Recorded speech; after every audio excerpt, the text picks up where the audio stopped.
এই দুনিয়াটা অনেক কমপ্লিকেটেড। যখনই আমাদের জীবনটাকে শুরুয়াত করতে যাই আর সেই তখনই আমাদের বন্ধ হয়ে যায়, স্টপ হয়ে যায়। কেন আমি কথাটা বলছি, যখন আমরা কমপ্লিট করি 12वीं মানে 12 যখন আমরা কমপ্লিট করি, তারপরে যে জীবনের একটা পরিবর্তনের সময় থাকে। যদি আমরা ডিপ্লোমা করে দিলাম খুব সুন্দরভাবে 30-40 হাজার টাকা পাবার কেউ আমাদেরকে আটকাতে পারবে না। যদি সেইখান থেকে আমরা সফটওয়্যার ইঞ্জিনিয়ারিং করে দিলাম কিংবা সিভিল ইঞ্জিনিয়ারিং করে দিলাম কিংবা আলাদা আলাদা জায়গাতে এরকম মানে কোর্স করে দিলাম, তো আমাদের জীবনটা পরিবর্তন হতে বেশি সময় লাগে। কিন্তু সেগুলো আমরা এফোর্ড করতে পারবো নি, বিলকুল করতে পারবো, লাখ লাখ টাকা খরচা হয়ে যাবে, বিলকুল করতে পারবো না। তো তারপরে আমাদের শুরুয়াত হয়ে যাচ্ছে গরিবি।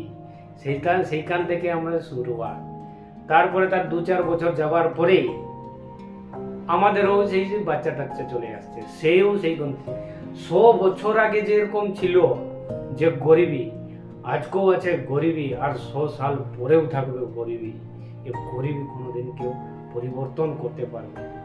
যদি পরিবর্তন করতে পারবে, যে কোনো স্টুডেন্ট যদি মানে 12 পাস করার পরে তাকে যদি হেল্প করা যায়, তাকে যদি সাপোর্ট করা যায়,